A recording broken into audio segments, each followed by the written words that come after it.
Good to go, yeah. All right, what's going on? This is TK from Comic Insider and the Gulf Coast CW. We're out here at day 2 for Huntsville Pop Culture Expo with one of the legends from Walking Dead, Marquand. How you doing, Good. man? How you doing? Good to see you. Oh, man, I'm just glad to make it out here, man. So I had to ask, first off, what'd you think of some of the cosplays out here so far? Oh, my God. It seems like some pretty great costumes out here. I saw a gentleman today who had his arm amputated, who had turned it into a Aaron. He did the arm, the mace arm, and I just thought that was the coolest thing ever. I got saw some that. pictures. That It was was so epic. awesome. I know. I was like. It was such an ingenuity, and he gets like it was all 3D printed, looked amazing. So it was. I was sitting there for a second. I was like, "Was that functional?" I was like looking at shock and awe. Kill somebody with that, honestly. So it was cool, yeah. But in addition, I saw a Gargoyles cosplay earlier, which I was really happy about because Jonathan Frakes is one of my all-time favorite actors, and I loved Gargoyles. Did you ever watch that growing up? Oh yeah. Okay, cool. Yeah. I'm glad now that they have it on Disney Plus, so you could go rewatch it. You know? What? Yeah, Gargoyles, man. It's on Disney Plus.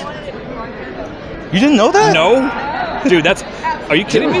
Okay, No joke. I'm out of the loop, obviously, but like No I joke. had no I've idea that watched was it on. like I you rewatched kidding it me? like 2 or 3 times already. Oh my god, I didn't know that. Yeah. Okay, I got to rewatch that because like that was one of my favorite shows growing up as a kid. And That's awesome. yeah, I just think Jonathan and that entire cast was such a cool concept. And I think if they ever wanted to turn into a live action, They should. They really Until today, should. I never saw a cosplay for that ever. oh yeah, did you see Any it? What it's convention? about? Yeah. it was the kind of dopey one with the blue. Yeah. What was his name? Oh, I can't even remember. Yeah, they kind of talk like. I think it was the voice of Patrick from SpongeBob, Dauber from Coach. Oh, yeah, I know what you're talking about. I can't think of What's his his name. name? at the But I moment. think it's the same voice actor. Anyway, I think that's who it was. But Yeah, that was probably one of the Anyway, top 10 coolest cosplays out here. yeah, I like that one a lot. So yeah.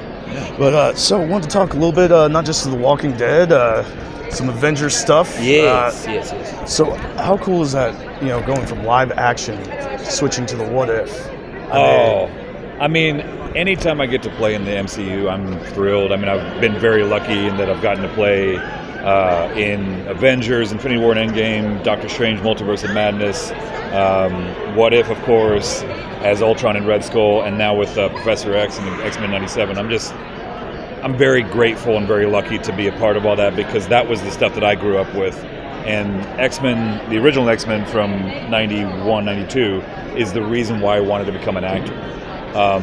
No Whoa! So full circle. Full circle, like That's awesome. Good evening, Expo fans. It is currently 6:01, so that means we are closed. Thank you for a record-breaking, awesome Saturday.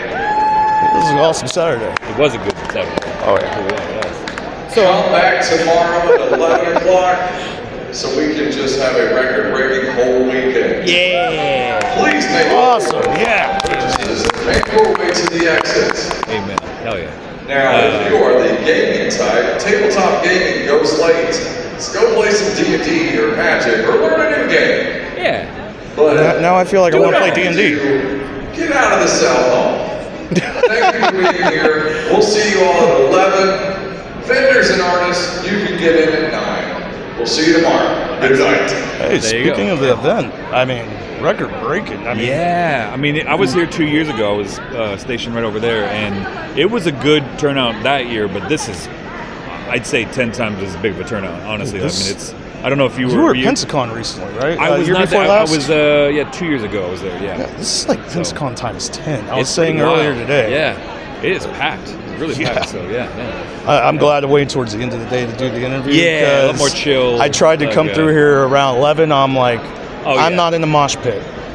So many people just stacked up on top of each other here, and understandable because like you've got such a great selection of actors. I mean, Kari's here, Brandon Routh, amazing, Vanessa Marshall, like some of my favorite actors from back in the day too, and it's great. It's great to see. So Yeah. So speaking with X-Men, man, Yeah. going back around in full circle, that was one of the things that you said wanted to get you into acting. Dude, So how awesome is that? it's insane to because be on the show. Like, I don't know how top secret it is, so I'm not going to try to get you to spill the beans or nothing, because I have learned that you do not want to speak about Marvel or anything in the MCU unless you're approved to do so. All I can say is that I am Professor X in the new X-Men 97, and it's awesome. And the storyline it's so much more dark than the original. I think fans are going to be really blown away because it's a definite tip of the hat to the first one from 30 years ago. But the animation style is so much more fluid and almost borders on anime at times. I definitely feel like there's like definitely references to Akira and Sailor Moon in it throughout, and that's very exciting as someone who grew up with anime. I just feel like everyone is committed. Say again? Akira was definitely one of the ones I grew up on. Akira was a masterpiece. You can't go wrong with Akira. And I know there's been talk of doing like a live action of that for many years. I think if you're going to do it, it has to be done perfectly right. Otherwise, don't bother. It's a blast because that was the show that made me want to be an actor. Because it was the first show I watched as a kid that the writers and the producers decided to not treat children like children. Exactly. They said, we're going to write for adults. And if the kids vibe with it, great. If not, so be it. And I think that level of respect that the writers and the producers had for young adults was really, it touched a nerve with people like me, because it's like, oh, you're not making a goofy, dumb, show that just is fluff and, bubblegum. That has its place too, but like this stuff was just challenging what it meant to be ostracized and what it meant to be kind of an outcast, which I think for I got picked on a lot, I was bullied a lot, I had braces and glasses and rail thin, and I just got picked on a lot. And I think a lot of people really identified with the mutants in that series because they're like, I get what it means to be picked on all the time, and that's why the show was so solid, Yeah. So when going into that part, like when you got the role, did you know that you were going to go be Xavier, or was it top secret back then? Or? Oh no. Well, it was definitely top secret, but they basically said, we want you to audition for these two characters. It was Magneto and Xavier, ironically. And cool. I was like, if I get either one of these, I'm going to be over the moon. And just to get to play Xavier is the coolest thing ever. And it's, I'm obviously a big nerd and a big fan of X-Men, so yeah. With the voice acting, I was wondering, what's one of the, is it cooler, funner, a little bit more to you to do voice acting versus live action? Because, seeing you as the Red Skull and then coming in to see you as Ultron. I started watching it. I jumped up out of the chair. Really? I know that voice. Oh, hell yeah. Well, I was like I said, a big fan from my childhood. So anytime I get to play in this universe, whether it's live action or voiceover, I'm thrilled. Right. So the great thing about voiceover is you can look however you look and play any number of different characters. Whereas with live action, unless in the case of like Red Skull where they're using CGI, what you see is oftentimes what you get. So they're going to be casting you based on your physical body and your face and your height and everything. And with voiceover, you can create a myriad of different characters, and it's just there's way more freedom, there's way more flexibility. So I hope I get a chance to play so many other X-Men or Marvel characters until the day I'm dead, because it's a fun playground, a sandbox to play in, Right. Yeah. I was going to ask with the show Invincible, season 2 came out. Yes. I feel bad. I didn't know until season 2 that you were the Immortal. Oh, I was like, this sounds like a solid voice. It's like, this sounds familiar. Then I found out, I'm like, all right.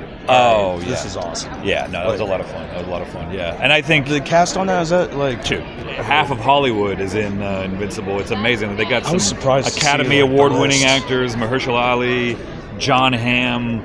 Obviously, half the cast of The Walking Dead is in that. It's just incredible. The range and the breadth of voice acting from people who are known primarily from on-camera acting is just astonishing. And I think it's a real credit to the writing and to Robert's story style, because you can't get that many solid actors from various different fandoms and different styles of acting unless the quality of the writing is that good. And he crushes it every time. He does. Yeah. I was surprised on that. Like, does everybody show up for that, or is it kind of like the old days? All one-on-one. Wherever you're at. I've recorded that in Germany. I've recorded it in Nashville. I've recorded it in LA.